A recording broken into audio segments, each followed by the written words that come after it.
We said the other day that we were going to talk about the SCOTUS siding 9-0 with Judge Kavanaugh, who was hated a little bit ago, writing the concurring opinion about the NCAA and college athletics compensation. And it would change I thought that it would change the entire face of what college athletics is. For what we all see and what we expect that it'll be a change in college football, especially here in the South, because it's college football over everything in the South. We try to tell you that, but sometimes we have to bring in people who study this kind of stuff and who are experts on this kind of stuff. And I happen to have access to one of those gentlemen, and we're going to have a short conversation on how he thinks this will affect or could affect how we view college athletics, the opinion of people as they watch college athletics, because the NCAA has said that we need to watch college athletics because we enjoy the spirit of amateurism. I'm not quite sure what the heck that means, but that's what they thought would work. And the Supreme Court said, nah. So we're going to bring on somebody who I'm closely related to, my son William Alexander Lawson, who is the tell me what the Instagram handle is again, because I forgot. I've got two. say both of them. First one is Buckzone on Instagram, and the next one is Lawson Photography on Instagram as well. Lawson_photo. Well, I appreciate that. Listen, and I know because we've had conversations about this before. What do you think is going to be some of the immediate impacts of the Supreme Court ruling on the on college players and compensation? Well, I think the start it's going to make the NCAA do something and stop dragging their feet at least. It forces them to act, and well, we've all known for a while that something's going to have to happen because the NCAA can't be selling ads for these big bowl games and all these big, national championship. Now they have the ESPN college national playoff, whatever, making billions and billions of dollars for the NCAA, and then telling players that they can't, do a swipe up ad on their Instagram because, it hurts the spirit of amateurism.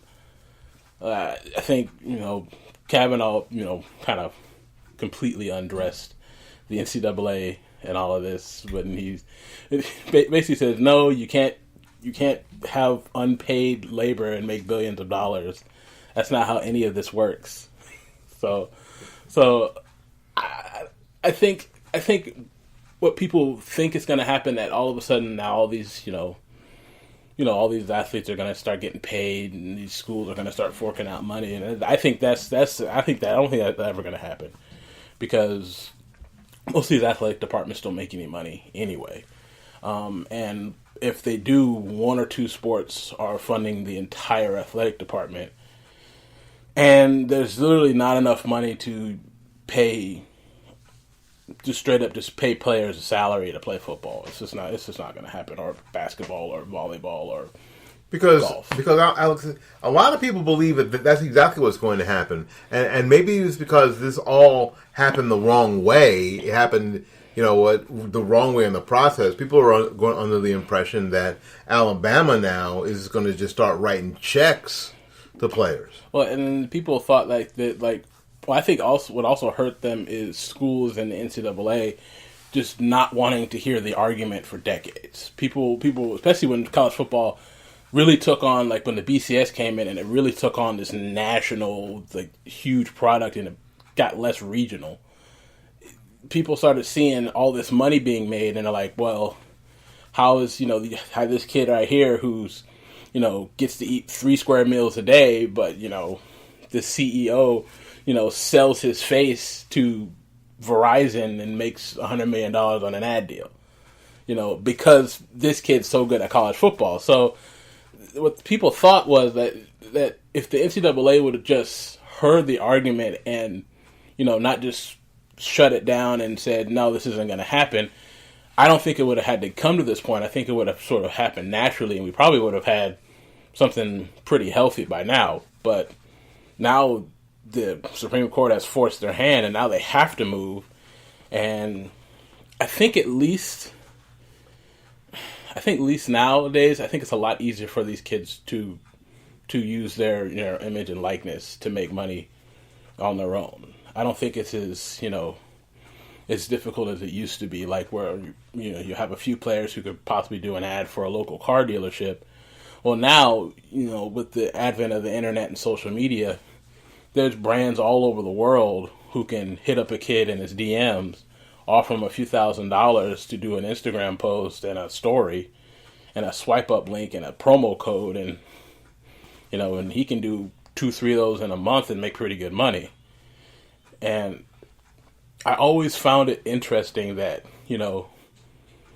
that the NCAA thought it was going to be okay for a college student to be like, okay, here's your $40,000 education and 3 square meals a day. Is it cool if we use your face in this video game? Cool. We're gonna use your likeness in this video game. We're gonna make a lot of money, but you can't make any money because amateurism. We're trying to keep the purity of the sport together. And those are terms they actually tried to convince SCOTUS with, and they literally tried to say that the sport is it's a better product if the players don't make any money. And that's the argument. They made that for decades, that the sport was better, the product was better because we didn't pay the workers any money.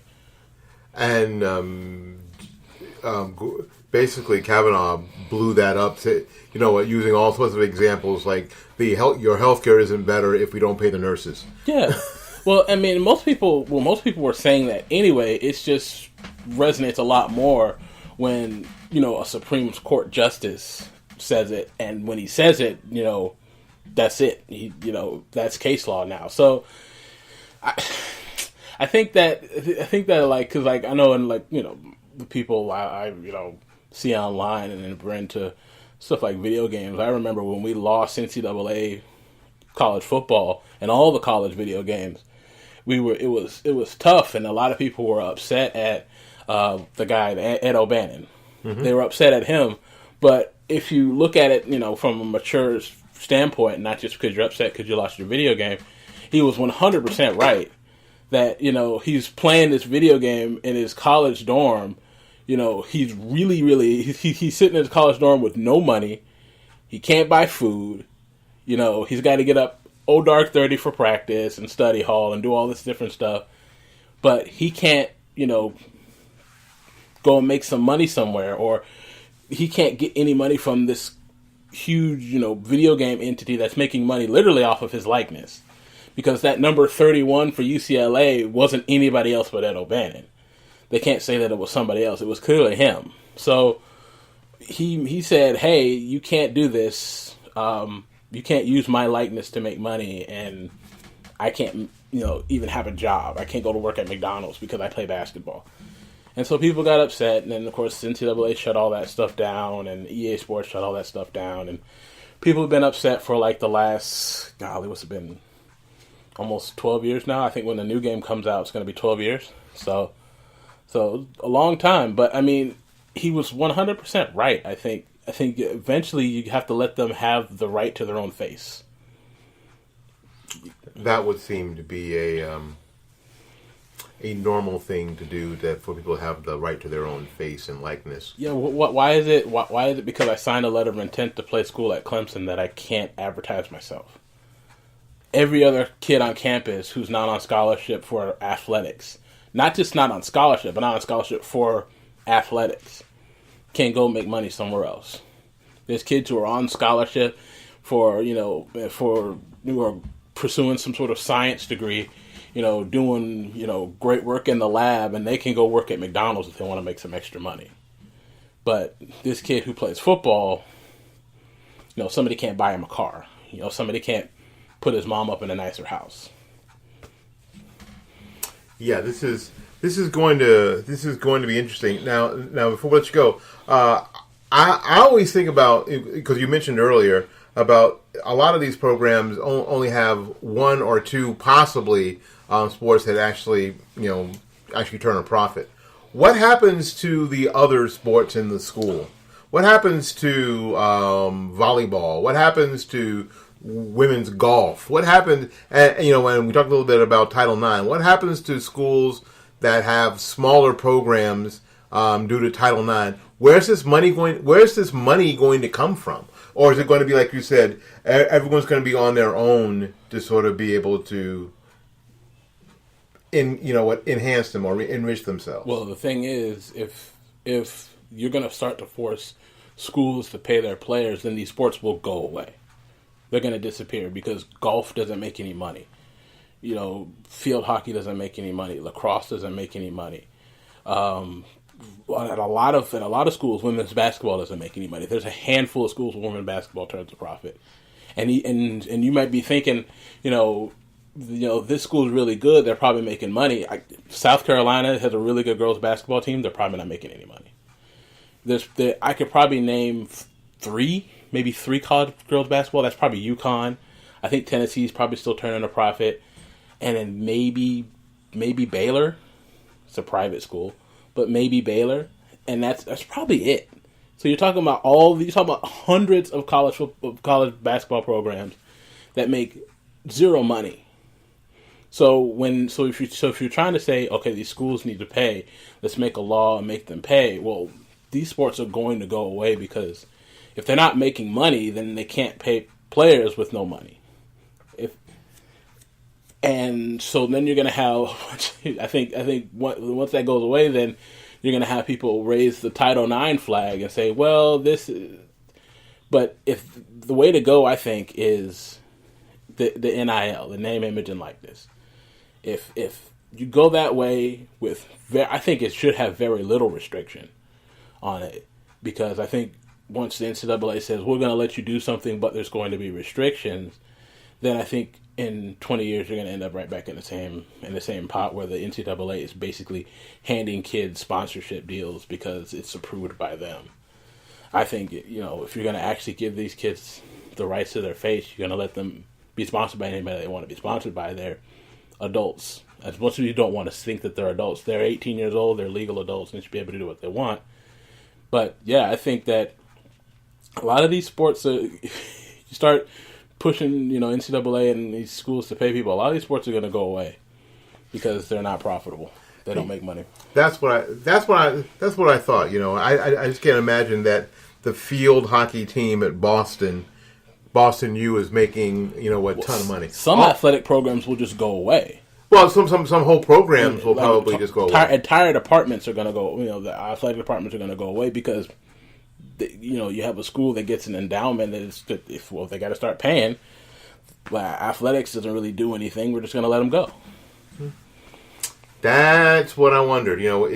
It's funny. You always wonder. You always tell people, be careful what you ask for and how you ask for it. And I think you're right. I think it all sort of goes back to the NCAA not even wanting to have a discussion when they could have had a discussion and then and basically saved a lot of these programs having that discussion early and having a more reasonable, rational, reasoned approach. And now is the heavy hand of the feds coming down and saying you're going to have to.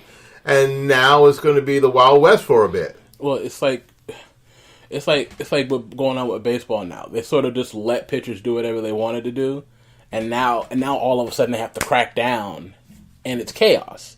So now you're going to have the NCAA get cracked down on, like, right away, and I think after that you're probably just going to have, okay, the NCAA is going to let people do this, and then there's going to be chaos everywhere, and the NCAA is going to be like, well, no, you can't do that, can't do this, and there's going to be all this miscommunication and all this ridiculousness going on because they didn't just simply listen at the beginning, say, hey, let's work this out, we can get a plan going that we can actually get to a certain point in the future where players, we're going to have a system where players can be compensated, but now it's going to have to happen all at once, and yeah. So we're going to see a lot of headbands with Nike and Adidas and people wearing patches on their shoes. And that's another thing. How do you handle a clothing brand or an athletic brand sponsoring a kid when, Florida State's a Nike school. So what if Adidas wants to sponsor the quarterback at Florida State?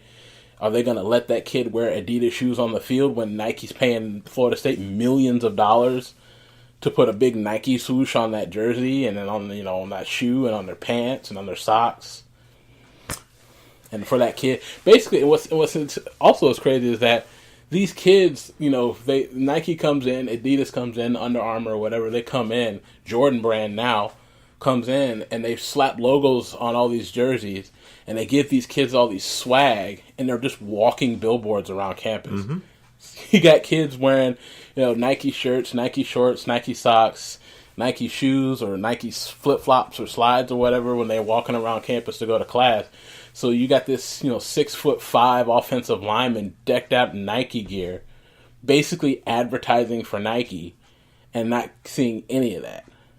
And it's not just Nike's not paying them, because I bet you some people Nike would be willing to pay, because they're a ridiculous, huge corporation.